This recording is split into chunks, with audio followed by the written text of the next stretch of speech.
November 5 Nagula Chavithi. పుట్ట పూజ విధానం, పాటించాల్సిన నియమాలు. కార్తీక మాసంలో వచ్చే పవిత్రమైన పండుగల్లో నాగుల చవితి ఒకటి. తెలుగు రాష్ట్రాల ప్రజలు నాగుల చవితికి పుట్టలో పాలు పోసి నాగదేవతలను పూజిస్తారు. నాగుల చవితి అనేది హిందూ సాంప్రదాయంలో ఒక ముఖ్యమైన పండుగగా భావించబడుతుంది. మరి ఈ సంవత్సరం నాగుల చవితి ఏ రోజు వచ్చింది, పూజా విధానం ఏంటి, అలాగే పాటించాల్సిన నియమాలు ఏంటి అనే విషయాలను ఇప్పుడు ఈ వీడియోలో మనం తెలుసుకుందాం. అలాగే ఈ వీడియో చూసే ముందు ఓం నాగేంద్రాయ నమః అని ఒక చిన్న కామెంట్ చేయండి. నాగుల చవితిని తెలుగు రాష్ట్రాల ప్రజలు ఎంతో అంగరంగ వైభవంగా చేస్తారు. అయితే ఈ 2024వ సంవత్సరం నాగుల చవితి విషయంలో ఒక ధర్మ సంకటం ఏర్పడింది. నాగుల చవితి ఎప్పుడు నిర్వహించుకోవాలి అనే డౌట్ ప్రతి ఒక్కరిలో ఉంది. ఈసారి క్యాలెండర్లో నాగుల చవితి నవంబర్ 4వ తేదీ నిర్వహించుకోవాలని కొంతమంది చెబుతుంటే, మరికొందరు మాత్రం నవంబర్ 5న నిర్వహించుకోవాలని బల్లగుద్ది మరీ చెబుతున్నారు. నాగుల చవితి పండుగను శాస్త్రం ప్రకారం చవితి రోజున జరుపుకోవాలి. కార్తీక శుద్ధ చవితి రోజు నాగుల చవితి పండుగ జరుపుకోవాలని శాస్త్రం చెబుతుంది. నవంబర్ 4వ తేదీ రాత్రి 8 గంటలకు చవితి ప్రారంభం అవుతుంది. ఆ తరువాత నవంబర్ 5వ తేదీ సూర్యోదయం వేళ చవితి తిథి ఉంటుంది. ఇది రాత్రి 8:56 వరకు ఉంటుంది. ఈ లెక్కన చూస్తే సూర్యోదయం నుంచి సంధ్యా సమయం వరకు చవితి తిథి ఉన్న నేపథ్యంలో నవంబర్ 5వ తేదీన నాగుల చవితి జరుపుకోవాలని పండితులు సూచిస్తున్నారు.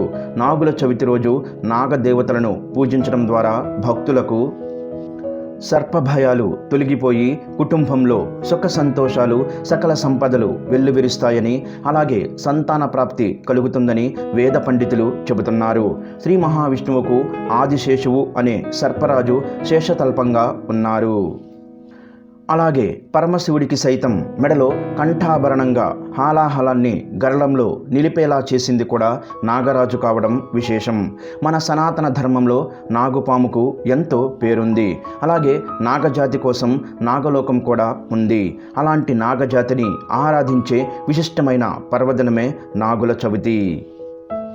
దీపావళి పండుగ అమావాస్య అనంతరం కార్తీక మాసం శుద్ధ చవితి నాడు ఈ నాగుల చవితి పండుగను నిర్వహించుకుంటారు. వృశ్చిక రాశిలో జ్యేష్ఠ నక్షత్రం, సర్ప నక్షత్రం, ఈ నక్షత్రంలో సూర్యుడు ప్రవేశించే సందర్భమే నాగుల చవితి.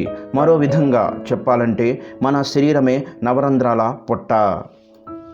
అందులో పాము అంటే కుండలినీ శక్తిని ఆరాధించడమే నాగుల చవితి.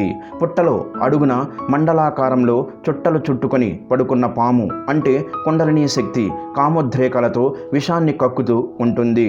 పాలు అనే యోగ సాధన ద్వారా ఆ విషాన్ని హరించవచ్చు అనేది ఈ నాగుల చవితిలోని అంతరార్థం. అలాగే సుబ్రహ్మణ్య స్వామి ఆరాధనలో కూడా సర్పం ఉంటుంది. ఈ నాగుల చవితి రోజున తెల్లవారుజామునే 4:30కు నిద్రలేచి ఇల్లు వాకిలి శుభ్రం చేసుకొని ఇంటి ముందు ముగ్గు వేయాలి. తర్వాత తలంటు పోసుకొని ఇంట్లో దేవుని వద్ద దీపారాధన చెయ్యాలి. ఈరోజు ఎరుపు రంగు దుస్తులు ధరించాలి.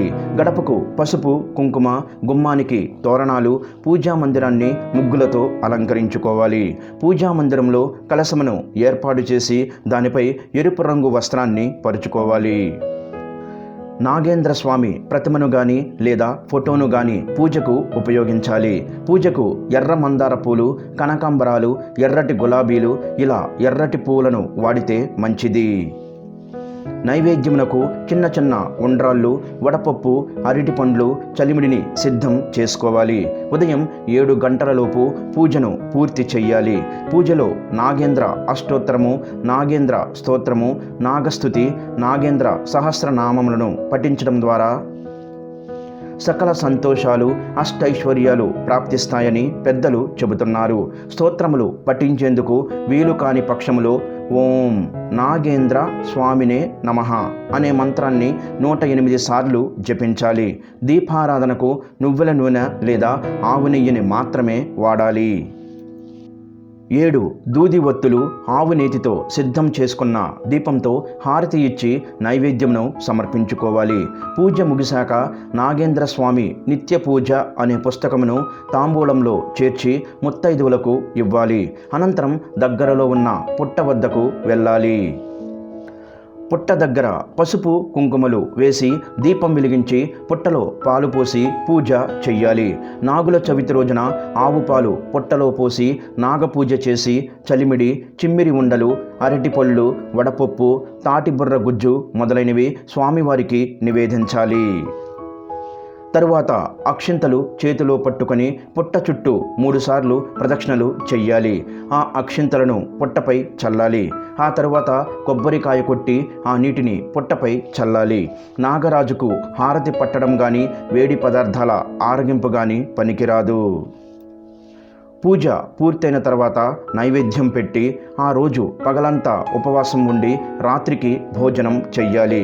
అలాగే పుట్ట మట్టిని తీసి చెవికి పెట్టుకుంటే చెవి బాధలు, కంటి బాధలు తగ్గుతాయని నమ్మకం. సంతానం కోసం ఎదురు చూసేవారు కూడా నాగుల చవితి నాడు పుట్ట వద్దకు వెళ్ళి పాలు పోసి పుట్టమట్టిని తీసి పొట్టకు రాసుకుంటే గర్భాశయ సమస్యలు తొలగిపోయి పిల్లలు పుడతారని పండితులు చెబుతున్నారు. అలాగే మంగళవారం ఉదయం అంటే వర్జ్యం దుర్ముహూర్తం లేని సమయం చూసుకొని ఆ సమయంలో నాగేంద్రుడికి పూజ చేస్తే మంచి ఫలితం ఉంటుంది. ఎక్కువ శాతం మంది ప్రజలు తెల్లవారుజామునే పుట్ట వద్దకు వెళ్ళి పాలు పోస్తారు. నాగుల చవితి రోజున నాగదేవతలకు పంచామృతాలతో అభిషేకం చేయిస్తే సర్వం సిద్ధిస్తుందని పండితులు చెబుతున్నారు. దేవాలయాల్లో నాగేంద్ర అష్టోత్తర పూజ, నాగేంద్ర సహస్రనామ పూజలు చేయించుకుంటే శుభదాయకం. ఇంకా మోపిదేవి ఆలయం, నాగేంద్ర స్వామి పుట్టలను నాగుల చవితి రోజున సందర్శించే వారికి అనుకున్న కార్యాలు దిగ్విజయంగా పూర్తవుతాయని చెబుతారు. చెవి బాధలు, కంటి బాధలు ఉన్నవాళ్ళు చవితి నాడు ఉపవాసం ఉంటే చాలా మంచిది. నాగవస్త్రాలు పుట్ట మీద పెట్టి తరువాత వాటిని తీసి ధరిస్తే మీ కోరికలు తీరుతాయని పండితులు అంటున్నారు. ఎవరైనా పుట్టకు కోడిగుడ్డు సమర్పించాలనుకునేవారు పుట్టపై పెట్టాలే తప్ప పుట్ట రంధ్రాలలో వేయకూడదు. పాము పుట్టలోకి వెళ్ళే మార్గానికి అంతరాయం కలిగించకూడదు. బియ్యం పిండిలో చక్కెర కలిపి పుట్టపై చల్లాలి. దీనివలన పుట్టను అభివృద్ధి చేసి చీమలకు ఆహారం సమృద్ధిగా లభించడం వలన పుట్ట పెరుగుతుంది. ఆ పుణ్యఫలంతో సంసారం అభివృద్ధి చెందుతుంది. అలాగే పూజ కొరకు తీసుకువెళ్ళిన బెల్లంతో వండిన పరమాన్నం నైవేద్యంగా పెట్టాలి. మీ కోరికలు తీరడానికి బంగారం లేదా వెండితో చేసిన 5 నాగపడిగలను పుట్టలో వేసి ధూప, దీప నైవేద్యాలు సమర్పించిన తర్వాత కొబ్బరికాయ కొట్టి ఆ నీళ్లను పుట్టపై చల్లాలి. చివరిగా అక్షింతలు చేతిలో పట్టుకొని మనసులో దాగి ఉన్న కోరికలను నాగదేవతకు విన్నవించుకుంటూ పుట్ట చుట్టూ 3 ప్రదక్షిణలు భక్తి శ్రద్ధలతో చెయ్యాలి. ఇక్కడ మగవారు అయితే సాష్టాంగ నమస్కారం, ఆడవారు అయితే మోకాలిపై వంగి, అదే గర్భిణీ స్త్రీలు అయితే నిలబడి నమస్కారం చేసుకోవాలి. సంతాన సమస్యలు ఉన్న స్త్రీలు పుట్టపై ఉన్న తడిమట్టిని కొంత తన చేతితో తీసుకొని పొట్ట భాగంలో రాసుకోవాలి. ఇలా చేస్తే పిల్లలు కాని వారికి గర్భ సంబంధమైన దోషాలకు చక్కటి తరుణోపాయం. భక్తితో ఈ నాగదేవత పూజను ఎవరైతే చేస్తారో వారికి సమస్త దోషాలకు చక్కటి నివారణ మార్గం అని చెప్పవచ్చు. అలాగే సకల సంతోషాలు, అష్టైశ్వర్యాలు ప్రాప్తిస్తాయి.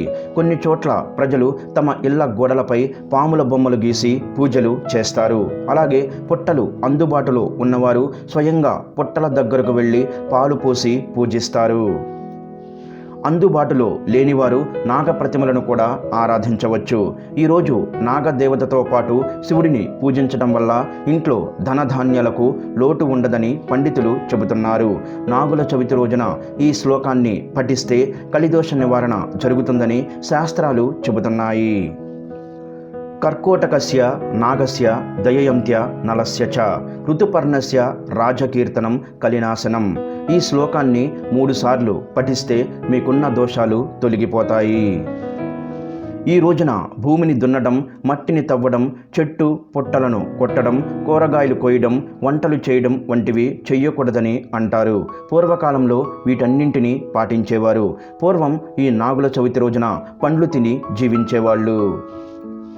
ఇప్పుడు మాత్రం కూరగాయలు కత్తిరించి వంటలు చేసుకుంటున్నారు. పండితులు ఈ విషయంలో వెసులుబాటు ఉందనే చెబుతున్నారు. ఈరోజు మాంసాహారం మద్యానికి చాలా దూరంగా ఉండాలి. జీవహింస చెయ్యరాదు.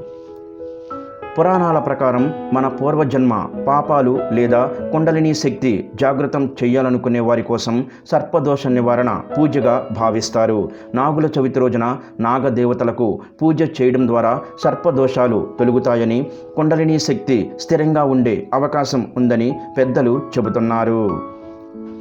పల్లె ప్రాంతాల్లో ముఖ్యంగా రైతులు తమ పంటలను రక్షించుకునేందుకు నాగదేవతలను పూజిస్తారు. దీనివల్ల పంటలు క్షేమంగా ఉండి భూమికి సారాన్ని తీసుకురావాలని ప్రార్థిస్తారు. ఇది పంటల పెరుగుదలకు, పశుపక్ష్యాదులకు రక్షణ కలిగిస్తుంది.